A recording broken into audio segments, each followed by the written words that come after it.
Hello बच्चों, आइए प्रश्न को पढ़ते हैं। प्रश्न यह है, ज्ञात कीजिए कि क्या तीन बल 2i cap minus j cap plus 3k cap comma i minus j cap और minus i cap plus 2j cap minus 3k cap किसी कण पर कार्य करके कण को संतुलन में रखेंगे। तो आइए सर्वप्रथम प्रश्न की मुख्य अवधारणा को जान लेते हैं। मुख्य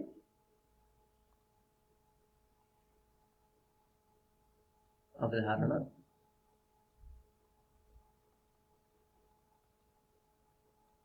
माना कि देखिए कोई कण है, इस कण पर निम्न प्रकार से बल अलग अलग दिशाओं में यदि कार्य करें, ए बी सी, 3 से ज्यादा भी हो सकते हैं, तो यदि ये तीनों बल किसी कण को संतुलन में रखे हैं तो उसके लिए शर्त है कि उन तीनों सदिशों का योग सदिश ए सदिश बी प्लस सदिश सी 0 होना चाहिए।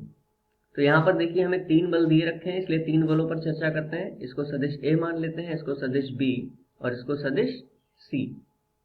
आइए इस मुख्य अवधारणा के आधार पर अब प्रश्न को हल करते हैं। एक कोष्टक में सदिश ए का मान रख लेंगे जो कि है 2i माइनस जे प्लस 3k। दूसरे कोष्टक में सदिश बी का मान जो है i माइनस जे प्लस सी का मान है माइनस आई प्लस 2j माइनस 3k। अब देखिए सभी i के पदों को हम हल कर लेते हैं। 2i प्लस आई कितना हो गया 3i, 3i में से एक i माइनस होगा तो बचेगा 2i। ये देखिए माइनस जे कितना हो गया माइनस का 2j और ये है प्लस का 2j, तो ये कट जाएगा 0 हो जाएगा। इसी प्रकार 3k प्लस का है, फिर ये 3k माइनस का है, तो ये भी कट करके 0 बदल जाएगा, यानी कि हमें प्राप्त होगा 2i। लेकिन शून्य हमें नहीं प्राप्त हो रहा है, 0 हमें नहीं प्राप्त हो रहा है, तो हम ये कह देंगे कि ये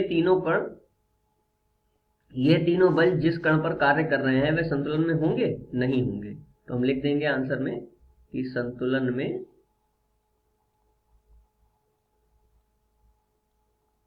नहीं होंगे, क्योंकि इन तीनों सदिशों का योग 0 नहीं आया है। तो मुख्य अवधारणा के आधार पर यह दिए गए प्रश्न का उपयुक्त उत्तर है। आशा करते हैं आपको समझ में आया होगा। धन्यवाद।